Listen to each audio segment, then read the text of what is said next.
Alright guys, we're being really sarcastic today, so it's a sarcastic intro. Do you want to build a massive back with just one exercise? It sounds crazy, right? Because it is crazy, because it's impossible, I know. No, in all seriousness, this is one of the best exercises, and we're going to explain today exactly how this one lat exercise that has been a massive trend over the years and how you can actually take benefit from it. So we've built a coaching company, PB Fitness Academy. We've worked with over 1,500 people over the last 10 years, and we've managed to get some pretty insane results, testimonials, proof, validation. And this seminar today from a live event we did with our clients is going to show you how you can apply this one back exercise to actually make your back a hell of a lot bigger over time. So stick with me as we break down in person how this actually works and why it is beneficial and why you should definitely teach it to someone else and maybe a client or maybe yourself. So if you do want a bigger back or you're just interested, make sure you watch this video and we'll take you through it right now. Let's go into it. So starting off, how many of you have seen the exercise of a unilateral pull down performed for the lat? Yeah, all seen it on. It's been a bit of a trend over the last couple of years, especially I'd say. Whereas before everyone was happy with pull downs. All of a sudden now you can't grow a back without doing the unilateral D-handle pull down. But anyway, we'll explain why it's used, why it's become a trend, and the reason we're going to talk about it is to talk about, targeting, whether we're targeting the shortened range first or targeting the lengthened range, but breaking down tempo more than anything. Setting up here, this is the line of force, right? It's drawn out for you with a cable. That's the nice thing about cables, is it literally draws the line of force, whereas with something like a free weight movement, we don't get to see that visual line. This shows you exactly what it is. So we're looking here to line up the upper arm directly in line throughout with that line of force. I'm going to bring Josh in for a bit of expertise on this now as well. So we're going to talk about where we're targeting the lat from. This specific type of exercise, the reason we've thrown this in, we always say, if you don't understand anything about, shortened range, lengthened range, blah, blah, blah, for most muscles, it's always training short to long. The back session, for example, when we're targeting the lats, we want to train it unilateral first, because part of what the lat does is a little bit of lateral flexion involved, which is basically of the torso where we move to one side. If we're doing both arms bilateral pull downs, we can't do both at the same time. It doesn't make sense, yeah? That's why everyone's doing the unilateral work. We have a slight bit of lateral flexion with the lat to finish off. Yeah, it's one of the functions of the lat. Talked about the origin and insertion of a muscle. So when we're talking about the lat, so if you use Tommy as an example, so we're pushing up there. That's his active range.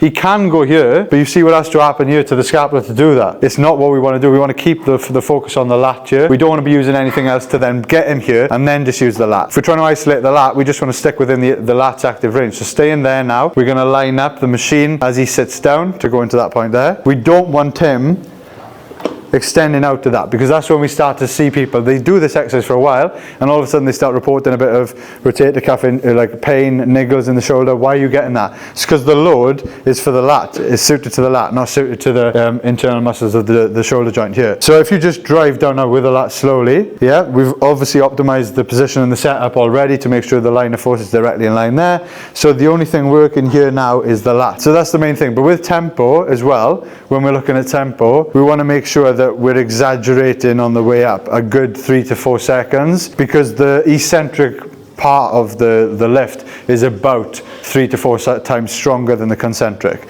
So when it gets to the point of fatigue, you'll notice that you can still control all the way up, and you want to really exaggerate it to that point there. As you start to get close to failure, you start to get really tempted to just go and leave it loose, and then there's no chance you're getting back there with a bit of momentum, and you're not going to feel it right either. So keeping it within that range, keeping the shoulder nice and depressed there, not allowing yourself to get, a little bit distracted with that. Yeah, because that's the thing, like you're saying there, like that is my starting position, but I could easily do that. Yeah. I could easily do that. And if you're doing a lat pull down like that, it's like you're not going to get them, you're losing the lat. Like I'm just holding the weight there and there's no tension. But as soon as I come down and I suppress and I slightly lateral flex, I can feel my lat is already engaged. So it'd be good when we do it with people now, with you guys, so you can feel it on your lat. And it's almost like you're flexing down, and you can feel it as soon as you suppress down.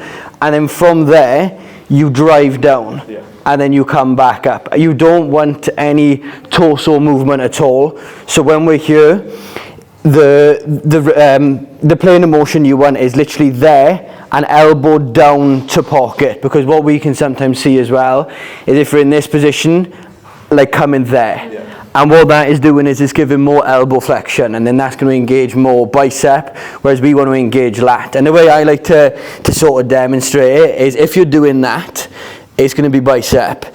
If you're doing that, it's going to be more lat. So when you are doing like a single arm lat pull down, whether it's like a Nautilus or a D handle, you want to sort of minimize as much elbow flexion as possible. So you want to be in this position, that is a start, and then you just drive down. You don't want to be moving at all. You want to brace hard here, drive down, and then a nice 3-second eccentric. Yeah. Does anyone have any questions about that so far? You're in pain. Kane, do you have any questions? So do you have to keep your elbows close to your body as possible, like try like scrape the body as you come down? Yeah, 100%. So with anything to do with the lat, another easy way to simplify it, right, for back training, this is really oversimplifying it now, is where your elbow finishes. So if you look at the finishing point, not the starting point, where your elbow finishes is going to determine what area of the back you're going to hit, and it literally is almost like a straight line. This is being very simplified / bro sciencey now. So if you're down there, you're going to be a lot more lat. If you're starting to come up like that, finishing there, you're then moving into more around that line, so mid back. And then if you're going really up there, you're going to probably see a lot of scapular protraction and retraction, so you're going to feel a lot more upper back, rhomboids, upper trap, lower trap. Is there anything else you would add to that?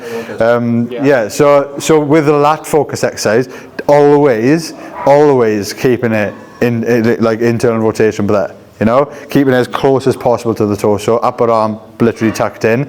And again, when we're doing a unilateral, we have that ability to lateral flex as well of the spine. You want to finish down there.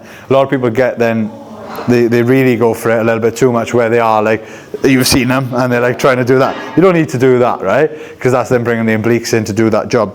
We just want to use the function of the lat to be able to just slightly flex and finish the job there. And you'll feel that position change. You'll feel like how sharp that contraction feels because you're shortening it so much. But the reason we set up back training like that as well, and most muscles, is because the ability to fully shorten a muscle, right? The ability to fully shorten as fatigue sets in diminishes throughout the session. So as you fatigue, if you've done this exercise, maybe exercise number 3 or exercise number 4, you're not going to be able to go there anyway, unless you're using other things to push you into it, or a spot to get you there, you know? So we want to make sure that we are using this first when we're fresh, able to fully do that ourselves and perform that ourselves. And then as the session goes on, as you fatigue, you move more to target in the mid-range. You may have something like, you know, if you're doing a row, you're doing a barbell row, dumbbell row, anything like that. And then as you get to the back end of the session, your lat's almost fully fried, right? This is a technical term. Almost fully fried, and then you get to the end, you're just targeting the lengthened range. So you will get to the point where, like I like to do a lot, and you rinse me for it, is pauses in the lengthened range, you know, with a pull down bilaterally, and then you come in down, you're not, do you get to that point with the pull down where you're like, you can't even get anywhere past that point, but you're just going in that range there? You want to make sure you take that part to failure as well. So finishing the session with some pauses there, I like to do that. I love it, absolutely. And if we talk about that then, right, because this is a seminar, this is what it's about, right? So let's analyze people's training, right? Let's go old school Jay Cutler style, yeah, Ronnie Coleman style. You've all seen him on the pull down. They put all the weights in the world on there, and they're throwing it about. There's a ton of momentum involved. Then you can look at us, and we're all like optimising biomechanics. So why do they grow, right? Why are they getting the results they're getting and such good back shots, right?